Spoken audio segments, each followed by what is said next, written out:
सवाल यही था कि क्या कश्मीर का अंतर्राष्ट्रीयकरण हो गया है, क्या ये अमेरिका के दबाव में आके किया गया है सीज फायर। तो प्रधानमंत्री के इस भाषण के बाद कांग्रेस के मन में जितने शक शुबा थे वो दूर हो गए, उम्मीद करता हूं कि नहीं।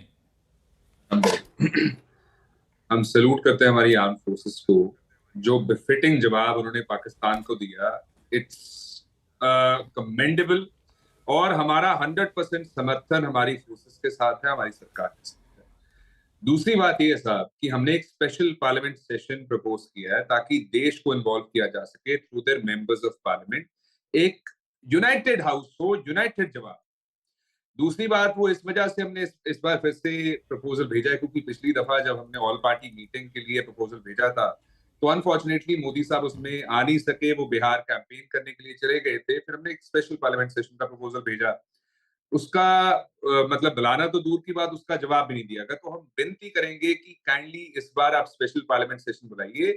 देश ये चाहता है कि जो सीज फायर हुआ है, ऑपरेशन सिंदूर हुआ है, सब कुछ हुआ है, इस पर चर्चा होनी चाहिए और देश को इंक्लूड करना चाहिए। तीसरी बात साहब ये है कि जो सीज फायर किया गया उस पर कुछ कंसर्न्स है। एक तो हमसे पहले अमेरिका सीज फायर अनाउंस करता है हमारे और पाकिस्तान के बीच में, उसके बाद हम अनाउंस करते हैं। और डोनाल्ड ट्रंप जो वहां के राष्ट्रपति हैं अपने सोशल मीडिया प्लेटफॉर्म पे इस चीज को अनाउंस करते हैं और उसके बाद पाकिस्तान सीज फायर को वायलेट भी करता है। नंबर एक ही है। नंबर दो ये है, सवाल है कि क्या हमने, क्योंकि अमेरिका ने न्यूट्रल साइट का भी जिक्र किया है, तो क्या हमने अमेरिका को मीडिएटर चुन लिया है इस मुद्दे पे भी, कश्मीर के मुद्दे पे भी। और तीसरी बात, क्योंकि साहब बात यह है कि हमारा और पाकिस्तान का मसला, फॉर एग्जाम्पल 1971 में आपको याद होगा जब इंदिरा गांधी जी ने खत लिखा था प्रेसिडेंट निक्सन को, उसके 4 दिनों के बाद पाकिस्तान ने सरेंडर कर दिया था, घुटनों के पर आ गया था। 1965 में हमारी आर्मी लाहौर के डोर स्टेप पे गई, वहां पे पाकिस्तान को सरेंडर करवाया और एक मैसेज कन्वे किया कि India can not be messed with, Indians can not be messed with. और आपको याद भी होगा यूएस की ऑपोजिशन के मैं थोड़ा बावजूद, समय कम है तो मैं स्पेसिफिक सवाल आपसे पूछ लूं, फिर बीजेपी के प्रवक्ता से उस पर रिएक्शन लूंगा। अर्शप्रीत जी, एक छोटा सा बहुत ही सटीक सा सवाल पूछता हूं, सटीक सा जवाब दे देंगे तो ज्यादा अच्छा रहेगा कि आज आपके नेता भूपेश बघेल जी ने एक प्रेस कॉन्फ्रेंस की और प्रेस कॉन्फ्रेंस करके कहा, उसमें कई सारे बातें थी, जो एक बात कही वो ये था कि जनता यह जानना चाहती है क्या अमेरिका के दबाव में भारत ने वर्षों से चली आ रही अपनी नीति को बदल दिया है, यह सवाल था।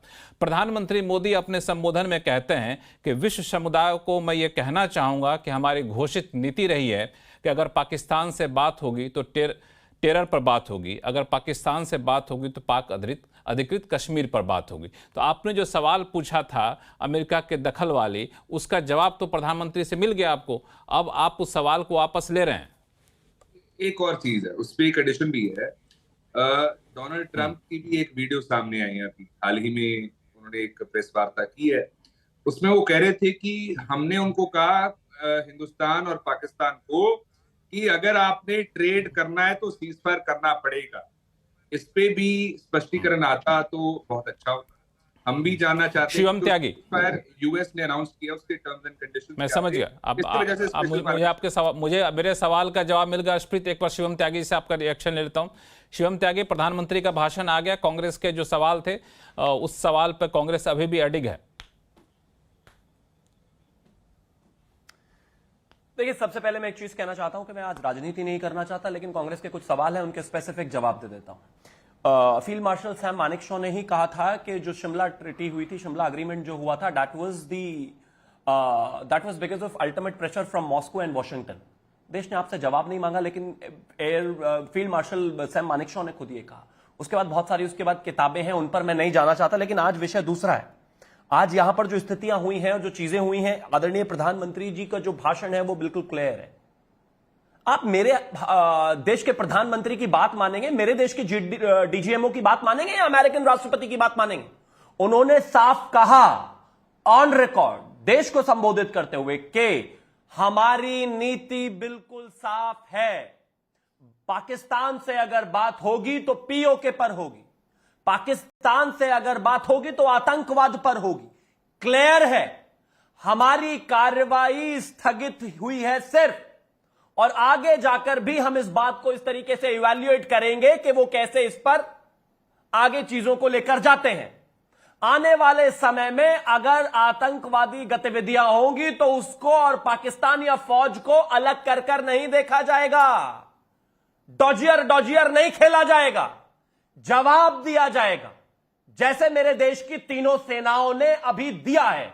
और एक चीज और जो सबसे इंपॉर्टेंट आदरणीय प्रधानमंत्री जी ने कही वो ये कि पानी और खून एक साथ नहीं बहेगा, यानी कि जो टिटरी अबेंस में है वो अबेंस में ही रहेगा सिंधु समझौता। बहुत बड़ी बात आपने कही है शिवम त्यागी, बहुत बड़ी बात आपने कही है कि सिंधु जल समझौता जो अबेंस में है। 10 सेकंड और दे दीजिए। हाँ 10 सेकंड मात्र 10 सेकंड और दे दीजिए। एक चीज और कहना चाहता हूं अंत में, जो इस देश को समझते नहीं, जो इस देश के मेक इन इंडिया कार्यक्रम को समझते नहीं, जो इस देश की ताकत को चैलेंज करते हैं, उनके लिए बिल्कुल ठीक बात है। आज बात होनी चाहिए आकाश तीर की, आज बात होनी चाहिए ब्रह्मोस की, आज बात होनी चाहिए रुद्रा मिसाइल की, आज बात होनी चाहिए एंट्री डाउन L-70 की। ये इस देश की इंडिजिनस हथियार है जो इस देश ने बनाए।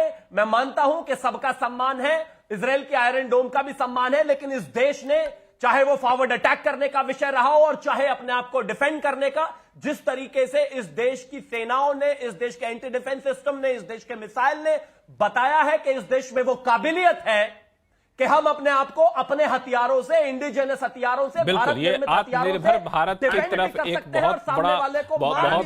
बहुत बड़ी ताकत दिखाई। अर्शप्रीत मैं आपके पास आऊंगा, छोटा सा समय है, छोटा सा एक ब्रेक का समय आ चुका है, ब्रेक पे जाता हूं, फिर आपके पास भी आऊंगा। डॉक्टर शालिनी चावला भी हैं और बहुत देर से हमारे वरिष्ठ पत्रकार हर्षवर्धन त्रिपाठी जी भी बैठे हुए हैं। मैं आप लोगों के पास आऊंगा, कहीं जाएगा नहीं।